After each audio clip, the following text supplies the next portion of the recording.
Welcome to the Hamumu Halloween Home Horror Hoedown, the podcast where we watch scary movies so you don't have to. From award-winning to completely unknown, we take them all way too seriously. I'm your host, Mike Hummel. And I'm your host, Solange Hummel. Now, warning, we use a ghoulish number of spoilers, so watch the movies first. Second warning, we don't know anything about anything, so don't take us seriously as we take these movies seriously. There are debates. It happens every year. People talk about, oh, Die Hard, that's a Christmas movie. No, it's not. It is. It is. And then our debate goes in a different direction because Gremlins from 1984 is clearly a Christmas movie. Obviously. But is it a horror movie? Absolutely it is. Just because you were traumatized by it as a child does not make it a horror movie. Just because you're no longer frightened by things that were scary in the 80s doesn't make it not a horror movie. You can't take it out of the context of when it was made as horror and then pretend it was never horror. It is a dark comedy. Everything about it is meant to be comedic, family fun, lighthearted, and yet with a tinge of darkness, like, ooh, this gremlin is melting and that's gross. So I feel like if you're going to take that tact, we could go through the list of movies that we have reviewed, the hundreds of movies we have reviewed, and many of them would be deleted from the horror list. Never. Okay, so let's go forward as if this is a horror comedy Christmas movie, like it is. Or like it's not. And let's have a conversation about Gremlins. 1984. Yes. As you hinted at earlier, Gremlins was one of the movies that traumatized me as a child. Because in 1984, I was 6 years old. That's pretty young. And I am going to guess I probably didn't see this movie as a 6-year-old. I don't think I was going to see it in the theaters or anything. Yeah. But I definitely saw it sometime. I'm going to guess I probably saw it before I was 10. So how is it then that you were traumatized by the Gremlins? Well, obviously I was too young to watch things melt or to see things explode in microwaves. So I think just in general, it was too much for whatever age I was when I was watching it. But the piece that sticks with me and what prior to this rewatch, what I thought was a key component to this storyline was that Kate doesn't like Christmas. Now, Kate's the love interest of the main character, and he's baffled by the fact that Kate doesn't have all this Christmas spirit. Yeah. And she explains to him finally that the reason she doesn't have Christmas spirit is because one year her dad tried to surprise her and her mom by coming home down the chimney with presents, and he gets stuck in there and they don't know where he is for weeks, and then they smell something and they call the chimney people and they're like, oh my God, here's your dad. That is right there alone, even though it turns out that's not really part of the whole plot of the whole movie. It is completely tangential. The fact that that is in that movie makes this a horror movie, period. Wow. By that measure, I don't know. You could come up with a lot of horror movies. I could. Anyway, that is the part that truly traumatized me. Legitimately, I mean, when I think about how old I was, I probably still believed in Santa. So at this point, I'm like, oh my gosh, people can get stuck in chimneys and die up there. And not only did this woman have her father die in the chimney and they didn't know about it, that's terrible. But then the idea as a child that there's a guy whose job it is to go around all night long going up and down chimneys, the chances that he would get stuck and die in there, pretty good. I mean, yeah, a billion chimneys in one night. The odds that he wouldn't are pretty slim. Exactly. So that piece of that movie was embedded in my brain. I think about it often, probably every Christmas, possibly every Halloween too, because that's when, they start putting Gremlins on streaming and whatever. But way deep in my brain. And that was a fun part of our viewing experience when that story didn't come up, and you're like, where is it? And then she just tells a story for like 2 seconds, and then it's over and it's gone and it was nothing. Yeah, it's basically, literally, if they took that story out of this movie, it wouldn't have changed the movie in any way, shape, or form. Yeah. Well, except we'd always wonder why she hates Christmas. I mean, I guess, yeah, I don't know. Maybe. I just, yeah, it was boggling to me that was not a key component. Yeah. I was expecting it to be a scene in the movie where, that happened to someone. I was also expecting that because it's a scene in my head, let me tell you. Yeah, that's post-traumatic. Yeah. So instead of that being what this movie is about, this movie is actually about a traveling salesman, inventor dude who finds, he illegitimately buys this like pet during his travels somewhere in Asia, I assume. Like, where was he? I think he was in Chinatown in some city. I don't know. I guess that's possible too. Anyway, wherever he is, some very stereotypical, nondescript Asian characters. He takes this pet, this Mogwai pet, home to his son. He's like, I have to get this thing for my son and take it home. And I'm like, oh, his son, again, not remembering. I'm like, yeah, he's probably like 8. Yeah. No, that dude is not even in high school anymore.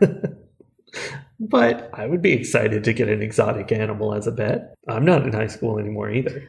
I know. But would you want your dad buying it for you while you lived in the attic of his house? Well, that's getting into whole layers of issues.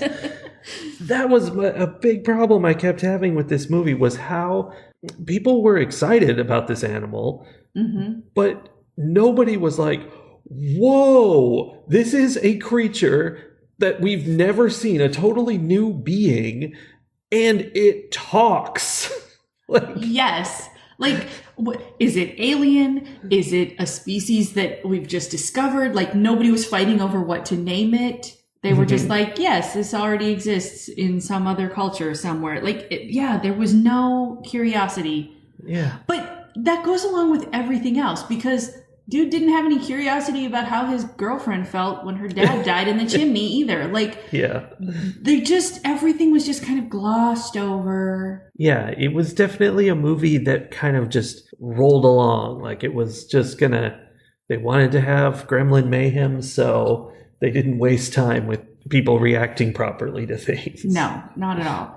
So he brings this Mogwai home to his kid, and thankfully he was listening when the grandson of the guy who originally owned it was like, oh, so there's like 3 important things. It doesn't like light, don't get it wet, and don't feed it after midnight.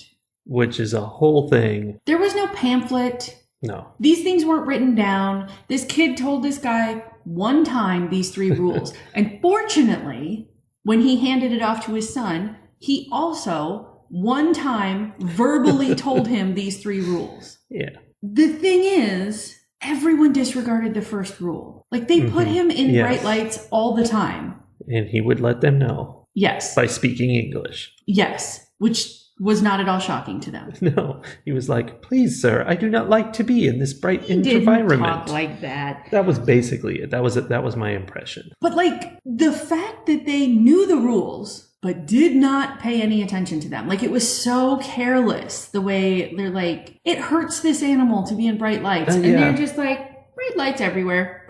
Doesn't matter. All the time. Until he starts screaming, we're just going to leave the lights going. Right. So it doesn't surprise me at all that then they let it get wet. Like, they have zero concern about having a glass of water nearby. Yes. No concern whatsoever. Even after they see what happens, which is horrific. Yes. Okay. The water's fallen on him, and he's laying on the ground, screaming in pain, bubbling. Skin bubbling. Yep. And that's fine. They're all, what's happening? Oh, no. But then, a tribble pops out of him and lands on the table, and they start looking at that, and they're ignoring the fact that their pet is there on the table screaming and bubbling. Yeah, they did not care. And then once they realized that the screaming and bubbling led to more of them and like, ooh, this is exciting, then they were like, we're just going to put water on him whenever we feel like it. even though we know it causes him extreme pain Yeah. and exhaustion afterwards. Like, poor little Gizmo. That poor guy was so abused, and nobody he just cared. Took it. Nobody cared. Took it. Also, he was played by Howie Mandel. I just learned that today. Interesting. Yeah. So, like, the first 2 rules completely disregarded, and then the third rule wasn't completely disregarded. No, he was tricked. But yeah, like Stripe. I always want to call him Spike. I don't know why. My grandma had a really nasty cat named Spike. I think there's some conflation in my brain. Stripe definitely chewed through those wires. And as I say chewed through the wires, I would like to admit something that's probably pretty embarrassing. I'm going to say that the reason I'm not super embarrassed by it is that I was, as previously said, probably less than 10 years old when I first watched this movie. Uh-huh. I was halfway through this viewing now as a 44-year-old woman, halfway through, before I realized that this is just a story about electrical gremlins and how electrical things sometimes don't work and we don't know why, and we're just blaming it on these like creatures that we just discovered. Yeah.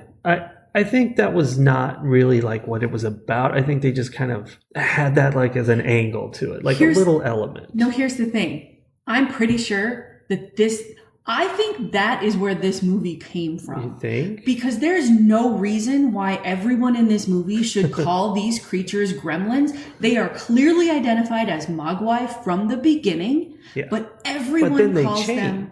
Okay, but how? How did we all decide collectively without any discussion that we call them gremlins? Because that's the thing. And early on in the movie, there's this stuff about like Billy's car won't start. Oh, yeah. It's because of electrical gremlins. And then everything else. I had never realized that all the trouble that they get up to is all caused by messing with electrical things. Which theme is carried out in Billy's dad, the inventor, who creates all these electrical devices that don't work and they, buzz and spin around and do all kinds of crazy things. Right. It's very gremlin related. Yes. So somehow that was a thing. I think somebody was like, they were thinking about gremlins, the electrical things go wrong all the time. And they were like, what if there was actually a creature that did these things? Sort of like Stephen King writing The Langoliers to explain why sometimes you can't find your keys. Yeah. Like it was so elaborate. And yet, I didn't put all of that together until like at least halfway through the movie. I was like, oh, I get it. They started getting very electrical once they went on a rampage. Yeah. I don't think they ever intentionally fed Mogwai. In fact, we know they didn't because Gizmo refused to eat the chicken that was offered to him after midnight. Yeah, he knew. He knew. But the gremlins, the secondary versions of him, the post-tribal reproductive cycle versions of him. His children, yes, who sort of photocopies, they seem to disintegrate some in quality each time it happens. They wanted to eat after midnight. Yeah. And that's what that's what allowed them to pupate, right? Mm-hmm. So my question is, what would happen if a first generation Mogwai ate after midnight? Well, I think the same thing would happen. The thing is, okay, you notice that there's only one Mogwai in that store. And I believe what's going on is Mogwai are terrible creatures that do this whole thing. And Gizmo is a good one who sees that they're terrible and therefore is not interested in breeding, making more of these terrible things. He's a racist against his own kind, is what it is. That's some internalized self-hatred. Yes.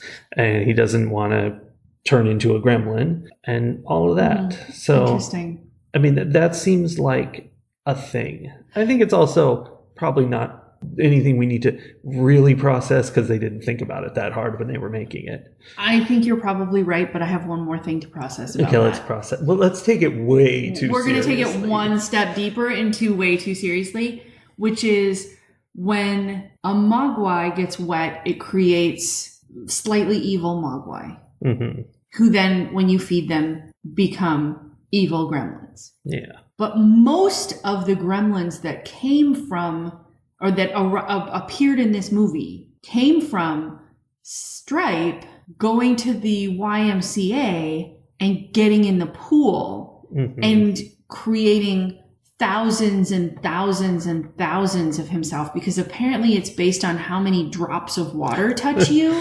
Which is weird. It's weird that, he jumps in the pool and presumably he's sitting in there screaming and bubbling underwater.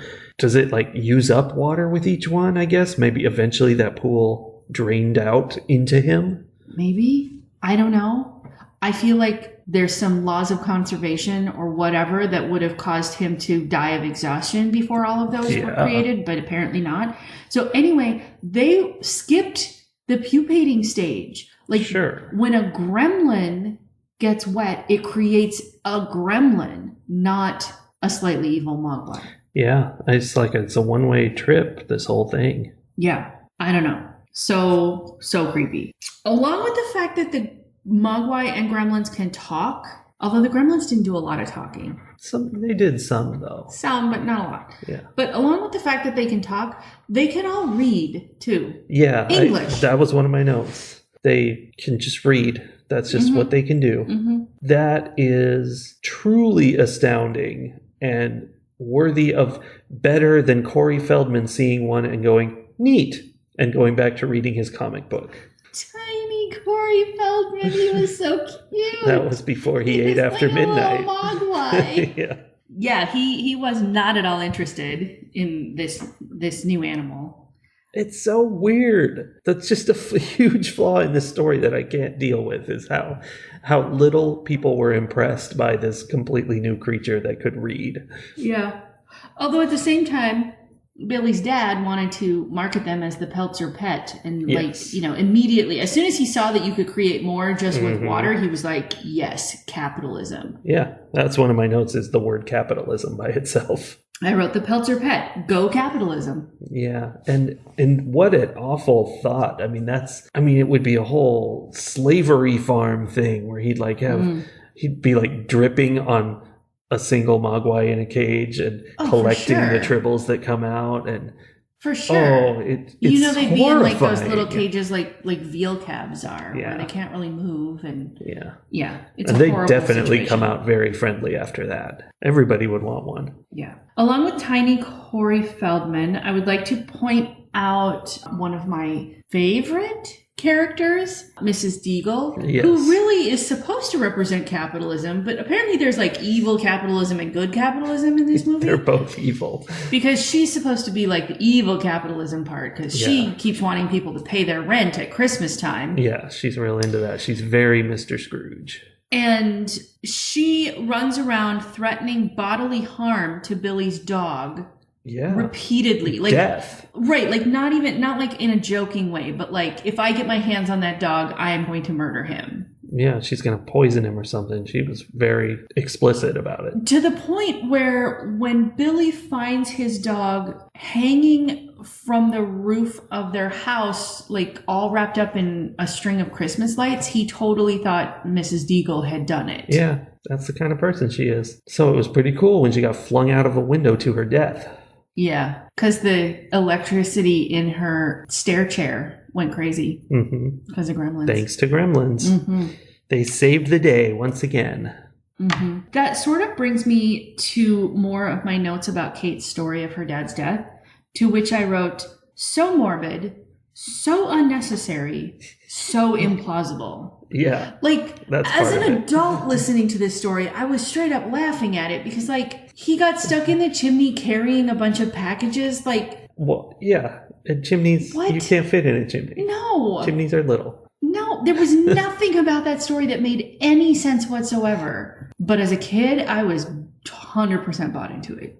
Yeah, I did not remember it as being something impossible. I just remembered that that's what had happened. Yeah, it was ridiculous. I'm also seeing that I have a note here about how gremlins like gender expression, but they're only female when it's funny. Mm-hmm, mm-hmm. There were like 3 female gremlins, and it was all, the trashy one and the Marilyn Monroe one, and it was always like, oh, there's a funny, recognizable woman trope here, and so we had gender expression for the gremlins, but only because, haha, women are hilarious in their existence. Yeah, because gremlins have no gender because they reproduce asexually, but they're obviously very male in gender expression. Well, because they work in electricity. Girls don't understand electricity, That's Mike. true. That's true. My question is, I have in my notes something about chicken soup being water, but I don't really remember that in the movie, but still goes to my second question, which is, there is water in food. Some more than others, but like they ate chicken legs, which have a bunch of water in them. Is there a threshold of how much water gets on you or in you? I mean, by eating this food, they're getting wet. Yeah, I don't know, because also like the pool at the YMCA is going to have a very different water makeup than like the jar or glass or whatever he had on his desk. Yeah, I don't know. There are clearly scientific questions to be explored around these creatures, but they won't be explored because no one in this movie has any curiosity whatsoever. That's true. Oh, one person does. The science teacher at the high school, who Billy brings him a mogwai, goes, hey, look at this. It popped out of another mogwai, and so whatever, let's do that test. And they made it happen again, I think. They made it pop him a new one that he could have. And he's like, yeah, just keep it.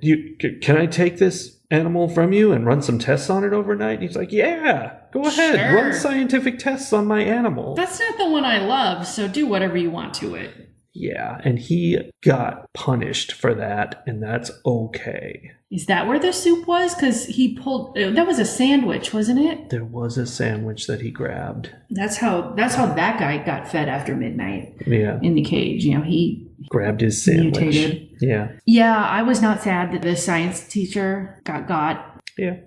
I was definitely not sad that Mrs. Deagle got. Nope. Yeah. I mean, it was deep in the dark humor of this movie in the sense that, like, you really hated certain characters and were ready for them to die. Well, that was the thing with how the movie started, is it had this very big kind of Christmas movie tone, like family Christmas movie, where Mrs. Deagle was so over the top cartoon villain. And everybody else was going, do, let's go sledding on the hill, and all of that stuff. It was very Norman Rockwell. It felt very Babes in Toyland to me. Sure. The version that you can't get anywhere that had Keanu Reeves in it, and Drew Barrymore, and some creepy old guy. I don't remember. He played the dad in some sitcom. Like, it had that same, like, perky, there was perky music playing all the time, and everything was, everyone was like a nursery rhyme, basically. Yeah, which is just ridiculous. It drifted away from that toward the end. Yeah, it drifted into mayhem and murder. Yeah. Like a true horror movie. Exactly. So there's a theater scene at the end where they end up blowing up a lot of these gremlins because for some reason all of the gremlins decide to go see a movie at the same time. It makes so much sense. Pack themselves into the same theater, although it might have been like the theater I grew up with where there was only one room. Yeah, this was a quaint town. Yes. So they're all in their different outfits. Every one of them is dressed differently. It's like a room full of puppets, all dressed up, all like being ridiculous. It's like if Animal had been cloned over and over and over and over again. Yeah. And you like see the camera like looks out over this theater full of rowdy puppets, gremlin puppets. And all I could think was that scene is like a lot of my teacher nightmares. where you're in a room where you're expected to maintain control over a theater full of completely uncontrollable creatures that do not care about you at all. That do know how to read and talk. And will collectively eat you. Mm-hmm. And mess up your electronics. Yes. But look kind of cute sometimes. Yeah. I don't know. Like look deceptively mischievous and precocious until they like eat your face off. Like, yeah. Teacher nightmares. Yeah, I can understand that. I do think it's incredibly weird that they all went to this movie. That was like the only way this movie Gremlins could come up with to kill them all. It was like, we've got to just make them decide to all go to the same spot so we can blow that spot up. Because otherwise it was going to be one by one putting them in the blender or the microwave or whatever. Like Billy's mom took care of all but one of the OG Gremlins. What was funny about it was the way she just embarked on this rampage instantly. She's like, she saw one and she just started killing. Yeah, she wasn't messing around. Not even a little bit. Now, my story, personally, as regards this movie, is not about a story of fear and terror, but quite the opposite. Please share your personal Gremlin story with me. Well, after I saw this movie, and probably not in theaters, it was probably on TV, I was obsessed with the Mogwai, not the Gremlins, and how cute he was. And I know they made toys and stuff, and I was like, that's not what I want. I don't want toys. I want the animatronic prop from this movie. And for years, this was before there was internet, so I couldn't search it out. But I tried to find out how could I get my hands on one of these props. Like, I'm ready to save up $1,000 and get this prop to have.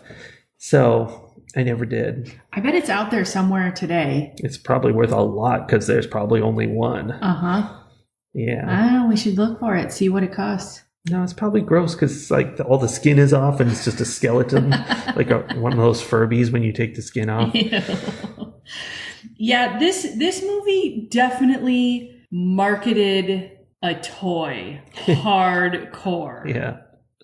Yeah, and that toy is called the Bathroom Buddy, and it's got a razor on it and a toothbrush, and which is it's not useful. It's just all the things you need for your bathroom, and they're all stuck together on a very large block, not something that's convenient. Yeah, also I wanted to point out to him, the Swiss Army knife had definitely already existed for a long time. Yeah, but he was just... Swiss Army knives don't have toothbrushes. No, he was just inventing a clunkier, less useful version of the Swiss Army knife. What I thought was interesting about his inventions is, these were his prototypes, because he never was able to sell these to anybody. And they were all over the house, so his family was using them. They looked like finished professional products. They were smooth plastic and all nice design. And it was that's not what a prototype invention looks like. I don't understand. He clearly put more effort into making it look nice than he did into making it work. That's true. Capitalism. That's true. Capitalism.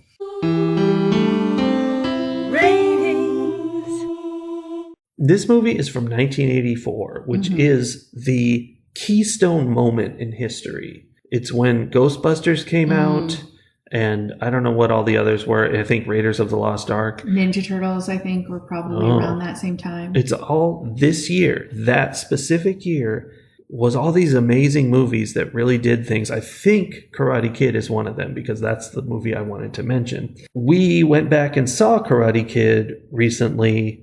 Not recently, it was a couple of years ago.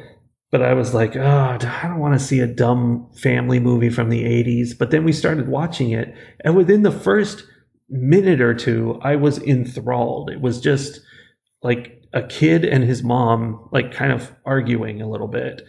And it was just so, I don't know what about it, but it was just right. It was done right. And it pulled me in, and I was interested in the lives of these people. So going into this movie, I thought, 1984 movie, that's what's going to happen. This was a special era of magic. And I'm going to see this movie and be like, hey, you're pulling me in, and this is so interesting. And that did not happen. Not a bit. It didn't? No. What happened instead? Well, unlike that movie, which had all kinds of heart and, making you care, this movie was, it was fake heart. It was a Norman Rockwell painting. It was all the cheesy family Hallmark movie kind of stuff, goofiness, and then with monsters on top. So I didn't hate it, but it definitely did not have that, wow, this is actually a really good movie. This was just a cheesy, dumb movie. The puppets were good. All the puppets were good. And that's really what it's best known for is, as you said, the marketing the toys. Yeah. Very nice. So, as a classic horror film that terrified me and made me watch through my fingers, I will rate this movie. It's not terrible, but I'm not into it. So it's 2.5 RC cars out of 5. Okay. I agree with a lot of what you said. The puppets were straight up amazing. Like the sheer number of them that they made and how they personalized so many of them and like the expressiveness on them, like that was wondrous. Yeah. There were some bits that were ridiculous where it was like one hanging from the ceiling fan and he's supposed to be spinning around enjoying it, but really all they did was hang the puppet from the ceiling fan and just let it swing. Yeah. It had its limitations, but for the most part, like the number of times I had an emotional connection with Gizmo because of some facial expression he made. Yeah, he could move his face a lot. Yeah. So that was pretty amazing. I also think there was some of that heart. It was not done anywhere near as well as Karate Kid or any of the other movies that came out like sort of in that half decade. But also like it had some of it, like it was trying, and it definitely has a hardcore 80s feel to me. Yeah. We didn't really talk at all about how it ended with the guy from Chinatown, the old man from Chinatown, like coming and like repossessing him basically and being like, you all cannot be trusted with the environment and the earth. And like, basically it had one of those like really environmental lectures at the end, like so many 70s and 80s horror movies had. Like I liked bits and pieces of it and it's had a very nostalgic feel to me. But yeah, it was disappointing given what I remembered it as being and then what it actually ended up being. And I don't know that I can blame the movie for that, but it definitely like, it wasn't what I thought it was.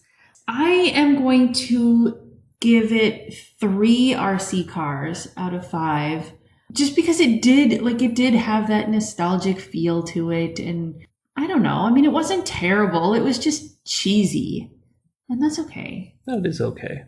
It definitely was funny. Like I laughed a lot during this movie, and that's worth something to me. Well, that sounds good. And we are in the middle of our Christmas horror fiesta, as we call it. Fiesta. We've always called it that. Yeah. Every time we've done it, we've called it that. So 2 down, 2 more to go. Come back next week to see what additional festivities are in store. In the fiesta. Bye, everybody. Bye. Happy holidays.